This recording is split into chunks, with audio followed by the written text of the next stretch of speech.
Welcome to the Software Process and Measurement Cast number 612. I'm Tom Cagley, your host.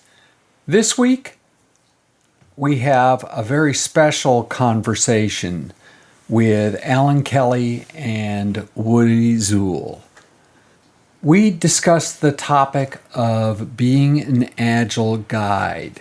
I felt that the term coach has been overused for more than a few years. Woody and Alan put voice to a topic I started writing about earlier this summer, describing the term Agile guide. Over the past 14 years, there have been a number of conversations on the podcast that changed how I think and work. This is certainly one of those gestalt moments. Some bios. Let's start with Alan's bio. Alan has pioneered techniques such as value poker, time value profiles, and retrospective dialogue sheets. He's the author of 7 books, including Continuous Digital, Little Book of Requirements, and User Stories, and his latest book is The Art of Agile Product Ownership. When not writing, Alan consults and coaches, helps companies embrace the agile and digital world, and teams to improve their performance. Woody Zuill has been programming computers for over 30 years. Over the past 15 plus years, he has worked as an Agile coach, trainer, extreme programmer, and guide, and now works with Industrial Logic as a trainer, coach, consultant for Agile and Lean software development. He believes code must be simple, clean, and maintainable to realize the Agile promise of responding to change. Alan and Woody are Agile guides. Are you ready to venture forward? It's time for the conversation. Gentlemen, both of you, welcome back to the Software Process and Measurement Cast. Well, thank you for having us back, Tom. Absolutely. Alan, you wrote a note the other day and sort of kicked this whole discussion off. So why don't you introduce it to the listeners and away we'll go. So I'm an Agile advocate, an Agilist or whatever. And I've moved away from coding over the years, and now I help teams and people get Agile. What is that? And this term Agile coach has come about, and I get employed as an Agile coach, but I'm also wise enough to understand a bit about what I call real coaches do. So there's coaches, and coaching falls into 2 broad groups. Let's get this out of the way now. There's directive coaching, and this is your sports coach on the touchline shouting at the team, move it forward, throw it back, pass it, and telling people what to do. And there's non-directive coaching, and my hero there is John Whitmore. That's all about what is the problem you perceive, what do you think you can do about it, what options you have. And it's about, some people have compared to therapy, it's about helping people see their own problems and finding their own solutions. And I use both techniques. I'm not really qualified. I don't have any qualification in either. And I know that when clients come to me, they don't really expect me to be that kind of helping them explore. They want me and my 20, 30 years of software development expertise and umpteen books to kind of impart some of my knowledge. And so I've not felt comfortable with this term Agile coach. And I've been searching for years for an alternative term. And consultants, good, but none of us in Agile feel happy about consultants. They're all a bit slimy, aren't they? And then a few weeks ago, this idea of, look, I'm an Agile guide. I help people find their way to Agile. And some of that is out and out training and advice. And some of it is about helping them unlock what they understand. And it all just kind of made sense. And I thought, wow, who else is using? Somebody else must have thought of this. So I rushed to LinkedIn and I typed in, who else is an Agile guide? And who pops out but my old friend Woody? And I say to Woody, I'm thinking about using the term Agile guide. What is it? You bill yourself as an Agile guide. What is it to you? And I get a great response from Woody. And it fits in exactly along the lines I'm thinking of. And so I've adopted this term and I feel happier with it. And it kind of makes sense for me. And it obviously makes sense for Woody. So, Woody, what's an Agile guide? Well, there's a bigger, maybe a bigger picture we need to kind of understand. When I started trying to help other people make improvements to their process, it was because I couldn't stand working within the process that I was working within. So many years ago, and we're talking 20 years ago in software development, I worked at places where it was more command and control than I would think would have been good. And so I started trying to help improve things just as an employee at a place. And what in those days they would call here in the US a contractor. So a contractor is somebody you would hire for a 3-month or a 6-month contract or whatever to work on some effort, and you're going to bring your skills with you. They didn't never hire me to help guide them. What they hired me to do was just do some coding or whatever. So, but what I noticed was I couldn't say, we need to improve this. This isn't working well for us, because essentially I'm not very good at helping others maintain their self-esteem when I'm telling them they're not doing very good with what they're doing. I just hadn't learned the finesse of these things. So I started kind of flying, they call it under the radar. And as I built the skills over about 10 years of helping us find improvements without me being the one telling them what to improve, worked well for me. I had lots of failure. I got to be really clear, lots of failures.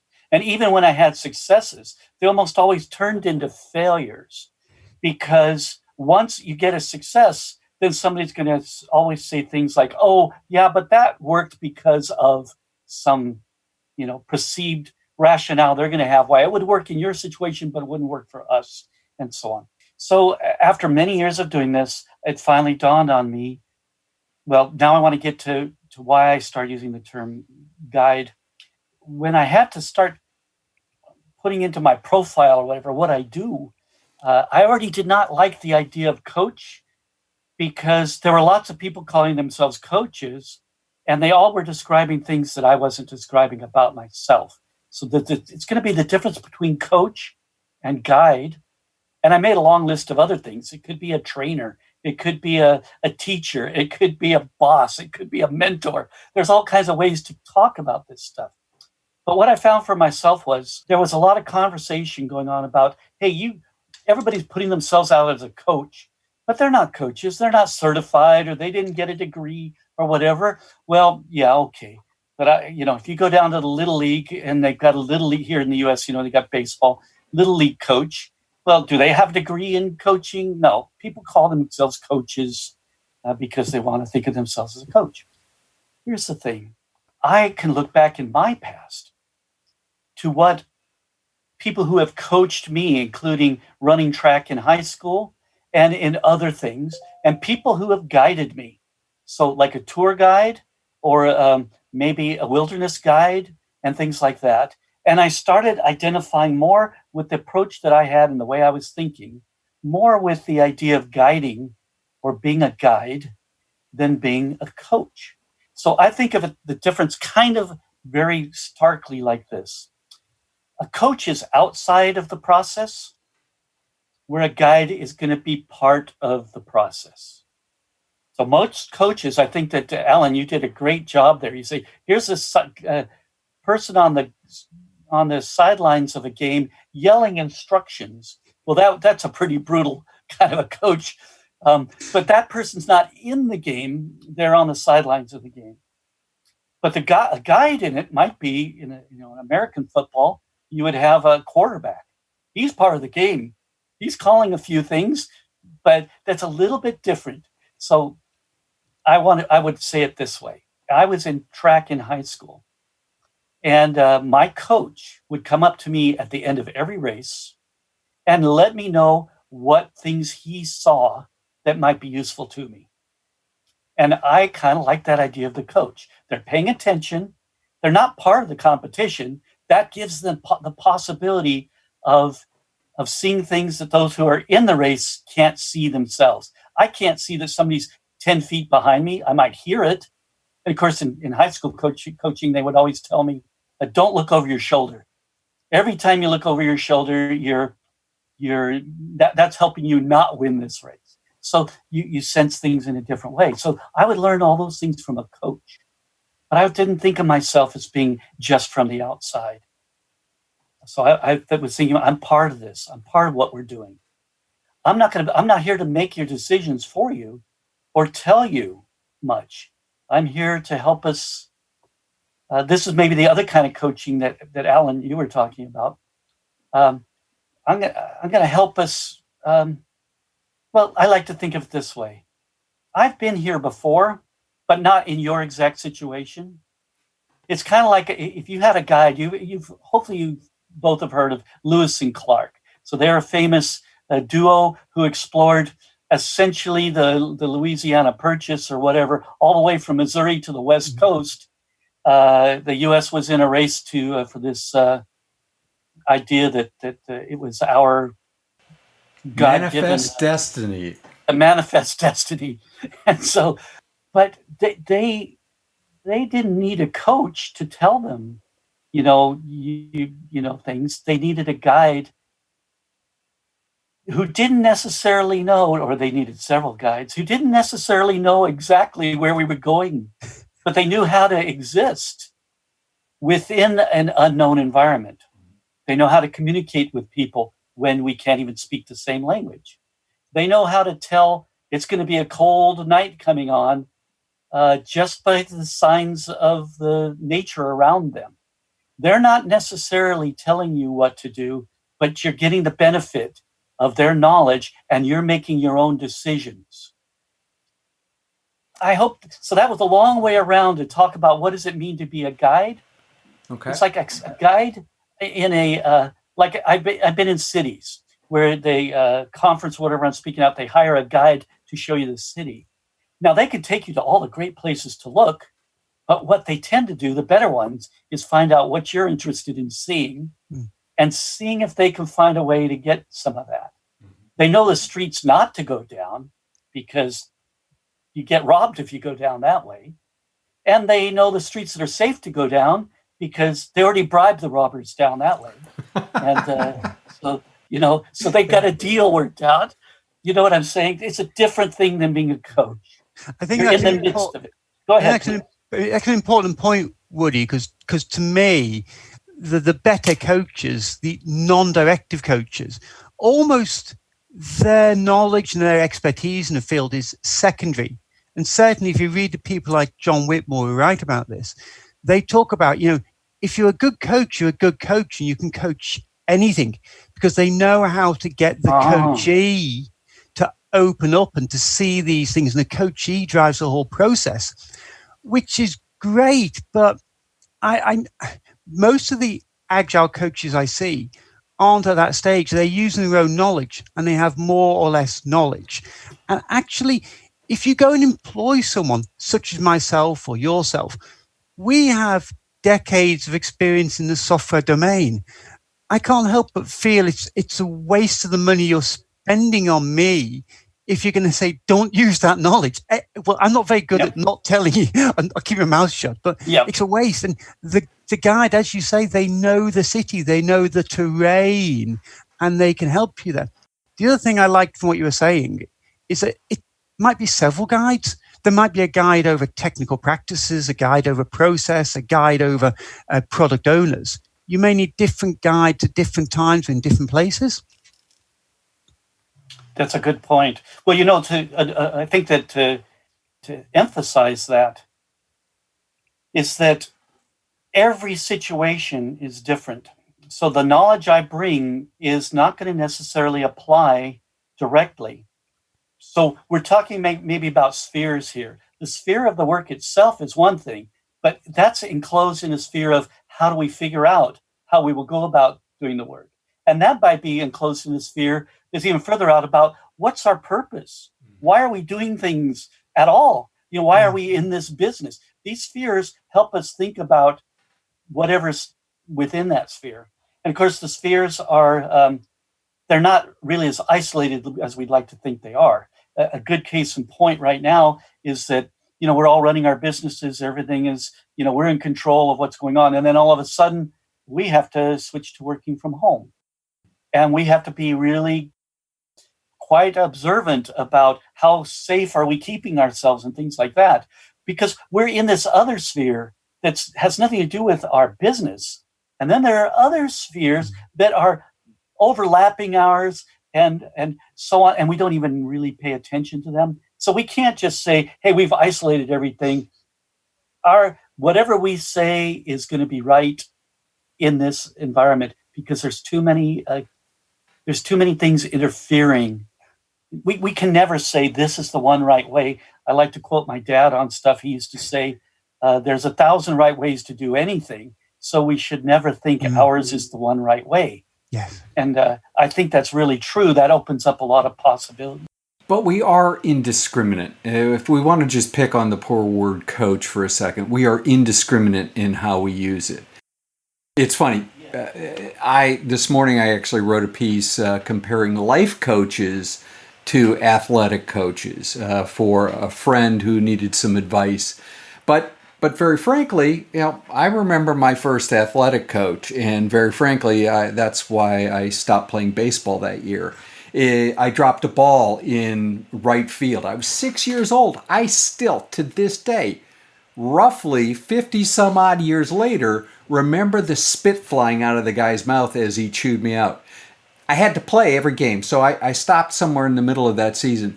But I did remember that his son was a pitcher, and he was just grooming him to be a great pitcher. I dropped every ball that came to me when that guy was pitching. That was coaching to me at that point. Life coaching, very fundamentally non-directive, but we use those words really indiscriminately. Probably use Scrum Master if you're into the Scrum world, really indiscriminately also. Do words have meaning? I mean, if we all suddenly adopt the word guide, are we going to be like the guide I had that took me through the Forbidden City? Or am I going to be like the guide that helped me find really cool street food in Shanghai? Two very different guide experiences. Gee, yeah. We could move to a new word and we recreate the same problem there. Yeah, the cynical part of me thinks that might be inevitable. It sometimes feels to me as if, we start off on this agile journey. For me, it was about 25 years ago, and then the word agile came along 20 years ago. And somewhere along the way, we've ended up pretty much where we were 20 years ago. We're all blaming the process we're following and criticizing the books we're reading. Yeah. Well, but so this isn't a bad thing that the words morph over time. Language is a rich thing, and so I'll talk about a few ideas about guide. I'm, let's say, 14 or 15. I got an older brother who's 18 or 19. I had 3 brothers. And my oldest brother, we would be like outside, and he'd look over in a direction and say, hey, we've never climbed to the top of that. We were sort of in a little valley with hills and almost mountains, not real tall, but a couple thousand feet maybe. And he'd point over and say, hey, we've never climbed to the top of that. And we would go get our canteens. We used to have those round gallon canteens like you see on the camel drives or whatever. And we'd fill up our gallon of water and grab a couple boiled eggs. And we'd go off on a 20-mile hike. This is a kind of being a guide in a way. He's not saying anything more than, here's an adventure, let's go. So this is a kind of leadership. Yeah. To him, I'd like to do a big hike. To me, boy, I'd like to explore with my older brother. So it's like different viewpoints here. Yeah. But we'd get on these hikes, and I probably did 10 or 15 20-mile hikes over my youth on these impromptu things. You get about halfway there and you start realizing, boy, we really got to conserve our water. I don't live up in the Sierras. I'm down in the coastal San Diego ranges, which are dry as can be. We get maybe 10 inches a year of rain. There's no creeks a lot of places. There's no creeks by this time of year. So but the point I'm making is that there's a sort of level of guide and leadership just by saying there's something we could go explore. So there's a beginning there.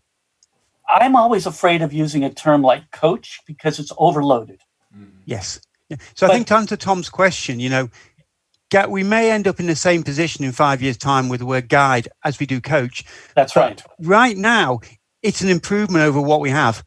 And if we get the discussion going, and maybe we can differentiate different time. Maybe there's a place for scrum masters and a place for coaches and a place for guides and a place for some other people. Perhaps we need to increase our language. Words do matter. And maybe we need to find a richer vocabulary. I like that. So guide to me rang true because of what I felt I was doing, and coach didn't. It was just merely a choice as I'm looking for how would I like to express myself. But I do sometimes think of myself. So these are overlapping things. Sometimes I think of myself as a coach. Sometimes I think of myself as a trainer. Sometimes I think of myself as a consultant. You're going to give me a lot of information, and I'm going to help you think about it. And I'm going to give you maybe a little advice. So I'm an advisor. So there's lots of these words, and they overlap in their meaning. And so guide for me, and I really liked it when you reached out to me, Alan, and you said, hey, I saw that you were calling yourself an Agile guide. Let's talk about it. And so I thought, yeah, and I wrote you way too long of a response. The longest LinkedIn reply I've ever had. But what it comes down to, I think near the end, somewhere there, I said, yeah, this is just going to be the next term that becomes corrupted, that people are going to tell you why you can't use it and so on. So, but I really think that we can use these different aspects that each one of those words gives us. Sometimes it's appropriate to coach somebody, and if you're in the right role with them. So maybe these are different overlapping roles, so to speak. People often ask me, would you be willing to mentor me? And I'm going to say, I don't really have a clue how to do that, and I'd hate to take that responsibility on, but I can help you think about what your next step might be. I had a young man come to me and ask me, I really want to move my career along. What should I do? And I said, all I can do is tell you what I did, because I don't know what'll work for you. Mm-hmm. But I know that to be able to do what I do today, I had to get over my fear of speaking in front of an audience. And I luckily had a mentor in my dad who had the same problem as I did, which is when I get in front of a group, I clam up and I can't talk. Yeah. And so, we can help each other in all these different ways when it's appropriate. And using different words to use helps us frame what we mean. It causes conversations to happen. Well, that is what I've discovered. Since I started using this term, I've realized it's a conversation starter. Yeah. People say, what is an Agile guide? What do you do? And I mean, like you use almost the exact same words I would. It's part teacher, it's part leader, it's part coach, it's part consultant, advisor. But you have this conversation about what is an Agile guide, perhaps because it's new and people haven't heard the term before. But you get to talk about not this is an Agile coaching role, but what exactly is behind that label? And what do I do? And what is it you want here? Do you want someone come into the team and work with the team and help the team find their own solutions? Or do you want someone to come into the team and say, every 2 weeks you're going to meet, every day you're going to have a stand-up? What is it you want? And as a label, I'm finding it a great conversation starter.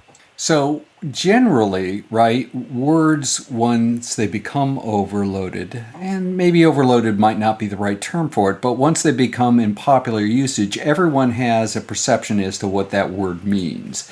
And therefore, they don't have conversations. So it's like, I'll hire a coach. And in my mind, a coach is the directive kind, because that's, because I played sports and that's what I think a coach is.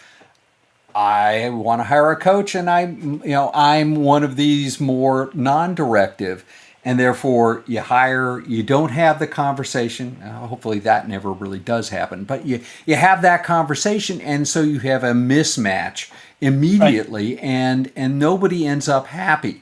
So if we can perhaps, just like the old Star Trek, where they varied the shields so that the Borg and people wouldn't be able to get through them. If we vary the words enough, do we continue to have the conversation, or can we find just a better way to continue to talk before we make decisions because we think we know what the words mean. I like that. Yeah, I'm reminded of our old friend Kevlin Henney. And years ago, Kevlin wrote a pattern called stable intermediate forms. And Kevlin talks about, he uses rock climbing as an example, that you're rock climbing and you see a place to get to and you aim for that place and you get there and you're safe and you can rest. But it's only an intermediate place. You're going to move on to the next place after that. You need to find somewhere else to go. And you move from one stable state to another. And maybe in between there's some instability. But every stable state is only intermediate. There are only nodes on the journey. And you're just progressing. And if the term Agile Coach moves us forward to a new stable place, if it gets some conversations going, then as much as I'd like to think in 5 years' time it's a solved problem, I'm prepared to accept if in 5 years' time people are going around saying bloody Agile guides. Yes, that's a good point. So we get to choose how we use the term right now, but it will become overloaded where other people will automatically have their ideas of what it means. I like the intermediate stable. I took a hike yesterday, so I've been ill for a couple weeks. It wasn't the big coronavirus or whatever. I actually got tested for that. It wasn't strep throat. We never figured it out, but it's now fading away. So I decided I got to get out and get some walking again. I went out in the morning to a place where there's a creek, but the creek is a little higher in the area where I like to cross than it usually is. So crossing it was much more difficult. You don't want to get your boots wet at the beginning of the hike. So I sussed it out. I went to several locations and I looked for how the rocks were placed and how can I get across. And somebody had taken a board on the other side, and part of it you could walk on a board. So I figured I'm going to get to that board and get across. But each step you take, you have to put your foot out on a rock and kind of push on it a little while your weight and your balance is still where you're coming from. Because if you step onto something and it won't support you, into the water you go. Mm-hmm. So this is the idea of checking for that intermediate stable location so I can continue. But none of those spots would have been a long-term location. It couldn't be. I need to get to the land on the other side. And once I got there, this huge patch of poison oak. In your part of the world, you may not have poison oak. But in this part of the world, it's a very... It's a terrible thing to get. Luckily, I'm very familiar with it. But you see, you go from unstable or stable to a not so stable to a worse, and eventually I got through. But having a guide there wasn't necessary for me because I had the knowledge I needed that I'd learned from other coaches. You're your own guide. Your own guide. The other analogy that comes to mind, it's similar, perhaps it's another word we might use in future, is a pilot. Because I come from a seafaring background. And a ship goes into a port and the pilot comes out to guide you in. Yes. Except on the ships my dad used to sail on, the skippers were into those ports so often, they become qualified pilots themselves. Sure. So they could pilot themselves. They didn't have to wait for the pilot to come out. Yes. But something else that's dawned on me as we're talking here, it hadn't occurred to me before, but it really comes out when I listen to Woody talking here, is this idea that the guide's going to help you find the route. And one of the things in Agile we downplay is the idea of planning. Whether that be people, when I say we're planning, people think of Gantt charts and schedule planning. And I'm always keen to say, with design planning, your architecture, there's all sorts of planning we do. And in Agile, we tend to say, you know what, let's do something and let's see what happens. And when we get there, we'll replan. And that makes some people really nervous. We don't have a plan for solving this. And I understand why. But there's going back to your Lewis and Clark expedition. Today, if you're going to take that journey, you'd draw up a plan, wouldn't you? And you'd work out where you're going to go.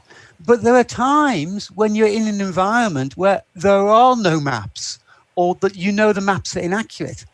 And that's what we are when we're developing software, when we're innovating. And in those cases, you're better off with a guide. And if, as you were saying before, Woody, guide may not know the terrain exactly, but, they know how to deal with snakes in this environment. They know how to follow the rivers. They know things about this environment to guide you. So it's almost substituting the plan with a guide. We don't know Yes. what route we're going to follow, but we're going to put our faith in one or more people to help us find the way. So would you write a guide into a fixed price, fixed duration contract that you're going to use Agile on?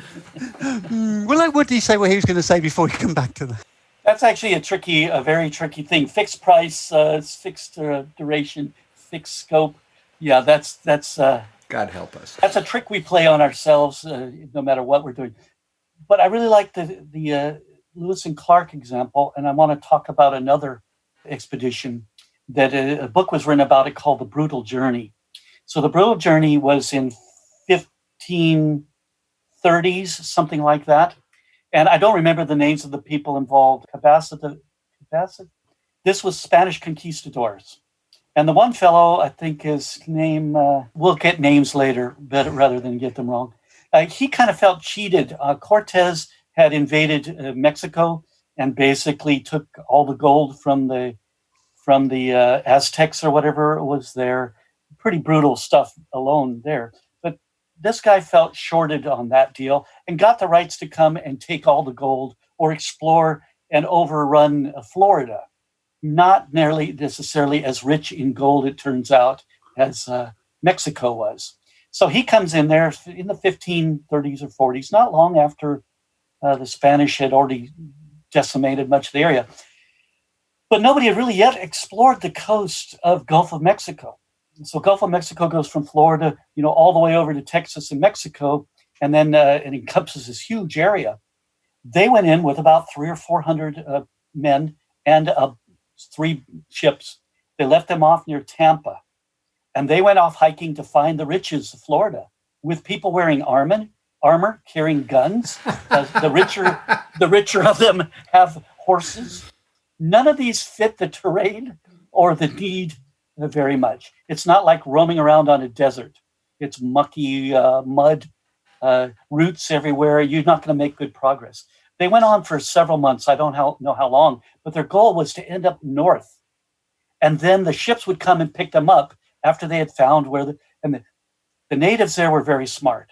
The natives kept saying, "Oh yeah, you're talking about the city of gold. It's only about 10 miles that way." And apparently they all knew how to get these guys lost in the swamps. They eventually ended up along the coast further north, and the ships never showed up. And here's what they did. They took their armor and they took their things of metal and reforged them into saws and nails and cut wood and made little skiffs that could hold 50, 60 men each. And their plan was to follow the Gulf of Mexico all the way back to Mexico. Talk about an adventure. I believe, and I have my numbers wrong, only 4 of these men survived, and it took them 8 years to do that journey. So was it better to have planned their journey well in an unknown territory, or to have the wits about them where they could figure out how to survive through this thing? It's actually a very interesting story to study sometime, but this was part of my thinking about being a guide. What was valuable to them 3 months earlier was worthless to them now. Mm-hmm. And part of being a guide is having been through things like that. Now, they didn't have a guide. They did end up, the 4 that survived ended up being taken prisoners by various tribes of natives in the typical way of the day, and they were able to survive based on their wits and be able to function well within these situations. But 300 men down to 4 men, those odds aren't real good. But I like this idea. So when I do this in a workshop, as a matter of fact, I used to do a workshop basically on being prepared to do the things we're talking about. And one exercise I do is ask everybody, write down, you're getting ready to go with Lewis and Clark. You're going to be in charge of the supplies. Write down a list of the supplies you want. And then we gather that all together out of everybody and we put it up. What are you going to take on this journey? And everybody will have horses, boats, guns, knives, gunpowder, a map, so on and so on. Map, kind of premature with the map on a journey like that. And a few people will say our wits or our knowledge or our abilities. Those are the things that matter. Those abilities. Because if we have a guide, like they did get some guides along the way who already have that knowledge and abilities combined with the knowledge and abilities that this group of men had, they could end up with a successful trip. On that whole trip, only one of their crew died, and it was from appendicitis. In those days, I don't think people survived appendicitis very well, no matter where they were. Right. How did they get through that? Because they brought their wits with them. They brought their ability to think things through, and they got the right kinds of guides. Somebody who could translate with people who don't speak the same language. Yes, yeah. I've fallen into that role in the past. There's one client I always remember where the supplier and the client seem to use the same words, but they seem to be constantly talking across purposes, and they both seem to be quite reasonable. They both seem to have their understanding of Agile, but they were constantly rubbing up against each other and not getting stuff through. And a lot of there was really just about lending an ear to both sides, listening to what they had, and slowly guiding them towards some kind of common ground, finding little wins they could make, finding things they could agree on, making tiny changes, which over time it builds up. And if you'd taken a non-directive coaching approach to that, I don't know how you could have made it work. I'm sure non-directive coaches will tell me how you do it, but they were in very different places, and they could each come up with solutions which entailed the other group changing the way they worked. Yes. And how frequent is that? I remember reading a book, Overcoming Fear-Based Management or something like that. I'd have to look it up. But they talked about the ideas of territorialism and how we protect our territory from influence from outside of it, or believing that others need to change to be able to work with us. And that's so rare. As a matter of fact, I think my biggest learning over 20 years, the last 20 years, prior to this, I thought I understood what I was doing. Then at some point I started realizing I don't know anything any better than anyone else. And I started really having to examine for myself, what does I believe? But I think the biggest thing to take away now is that communication just doesn't happen. Mm-hmm. And we need to get to the doing of things, which gives us the proof of whether the communication occurred or not. So I think that that's an important thing. And I consider that frequently when I see problems of making progress, that we think we communicated when we didn't. Yeah. We think we understood when we didn't. We think that we can talk about it and we'll come to an understanding. There's a lot of things. Yes, please. Yeah. What people don't realize about communication is the meaning of the words, whether they are spoken or written. The meaning of the words are decided by the person who receives the message, not by the person who speaks. Yes. The speaker, the writer may be crystal clear in their own mind, but it's the person who receives the message who understands it. And an awful lot of what they receive depends on their context, their willingness to receive that message, what they want to hear, etc., etc. And if you want a great example, look at your White House at the moment. I don't want to get political, guys, but look at what goes on in the White House, and the messages received and sent out from there are quite different from what an awful lot of the country hears. But Alan, it's English. Everybody understands English. That's why we have contracts and why we have lawyers and we all sign it. Obviously, everyone understood it. Otherwise, why did we hire these $5,000 an hour lawyer to actually write all this stuff down for us? There's one very easy way to disprove that, Tom. You have courts. The courts get to decide what is the meaning of those words. Everybody who signs that contract on both sides thinks they understand it, but somehow, mysteriously, 5 years later, when something hasn't quite worked out, you need to get another person to decide what you actually agreed. Would that be another role for a guide to pre-decide or pre-help people? Make sure they understand what the words mean? I'm not so worried about the words, but please go ahead, Alan. I was going to say it's definitely their role to help people see how the words may be interpreted differently, to see how people may take those words and infer different meaning from them. That's definitely part of the guide's job. But I think what your question was perhaps asking, Tom, was would the guide be the arbiter, the judge in those situations? I don't think that would be part of the guide's role by default. They may offer advice, but unless you want to promote the guide, as it were, I don't know, would he? Yeah, so here's the thing. If the communication is as difficult as I think it is now, that we need to have a way to prove the communication. And that is so nicely done in small steps, which is one of the reasons I think I loved when I originally heard the Agile ideas expressed. I was already doing some form of stream programming back in the late 90s. But when they put those 4 simple value comparisons together, the first one is about individuals and interactions. I had already stumbled upon that idea that the communication was the stumbling block. And I wanted something beyond it, and this idea that the individuals have to be effective, but it's equal to our interactions. Our interactions have to be highly effective. And how are we going to get that? And Agile kind of lays that out. We're going to get it by frequently delivering stuff and frequently getting feedback on it, therefore. So the basic concepts of Agile are, to me, collaboration.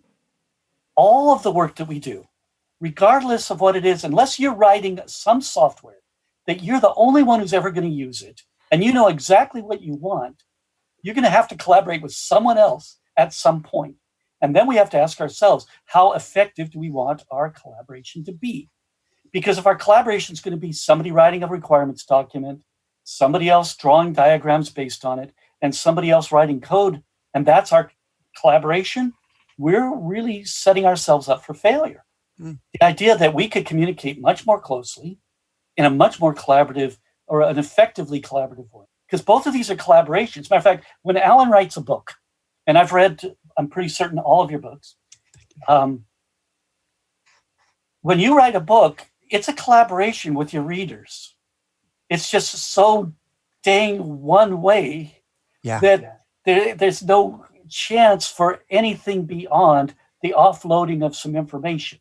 So I like to read books because that's a great idea thing for me. It sparks ideas and helps me think.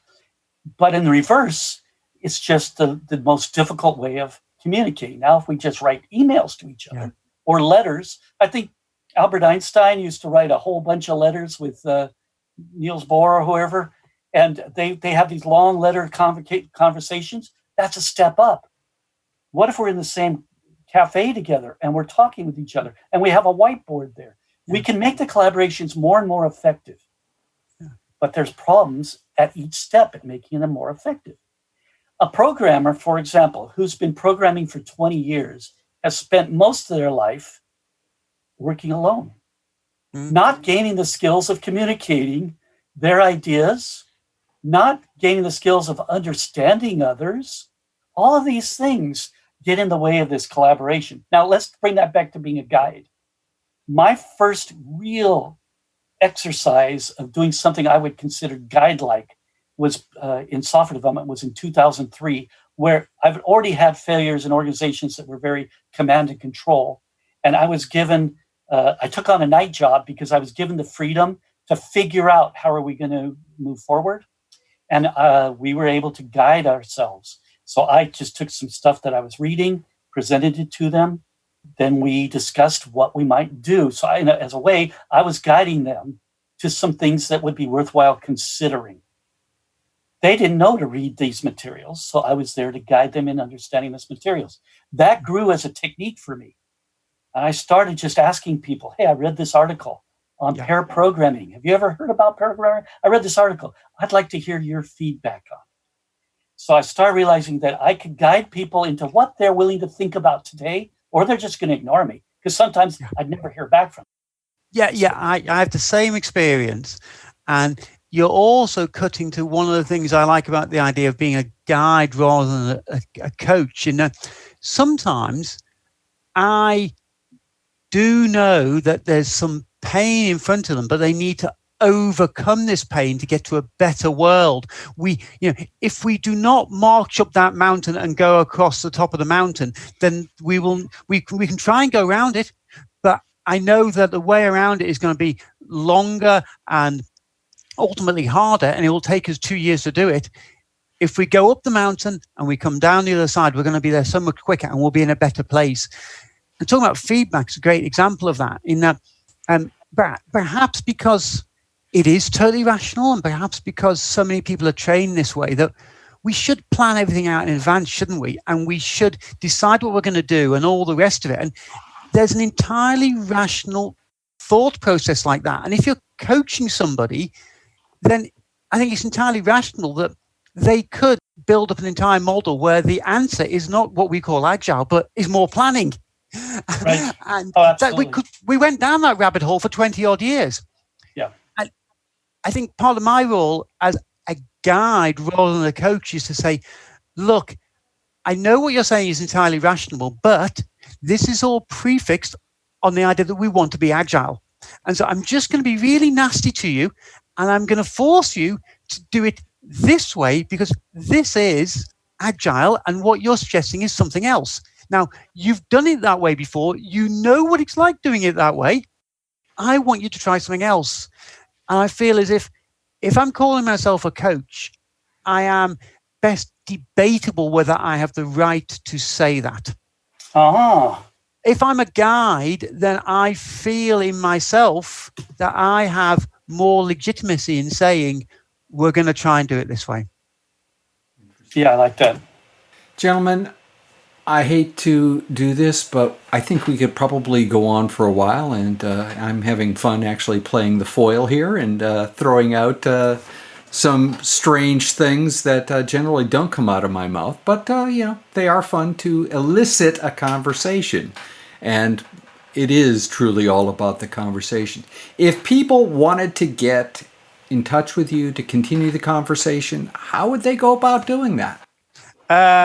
I'm on, you can Google me. I'm Alan Kelly.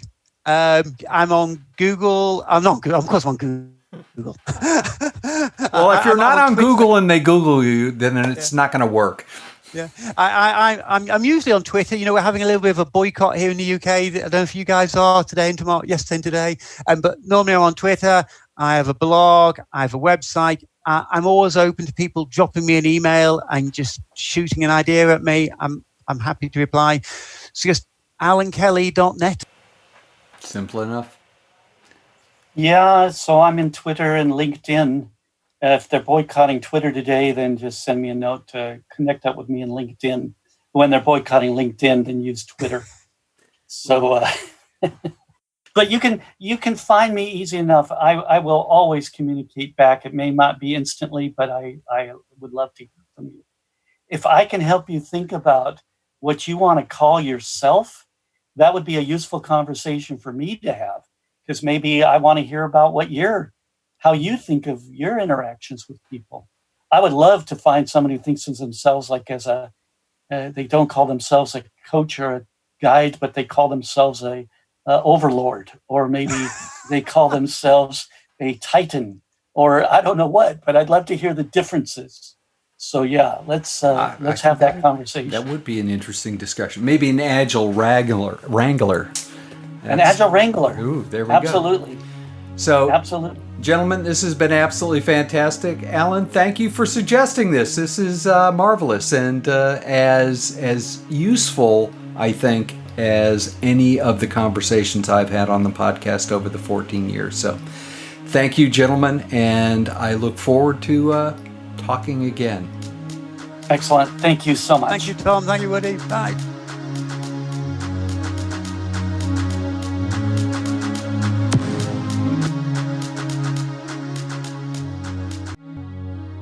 In Reread Saturday News, this week we tackle 2 chapters in Steve Tendon and Daniel Daron's Tame Your Workflow. Chapters 10 and 11 put our understanding of workflow and process flow into action in more complex environments. Remember, use the link in the show notes, buy a copy of the book, and read along. In the next Software Process and Measurement Cast number 613, we will feature our essay on directive and non-directive coaching. It's not as straightforward a dichotomy as you would expect, but as a coach, you need to pick a position. We'll also have a visit to the QA Corner. If process improvement is a never-ending journey, why do so many people ask, are we there yet?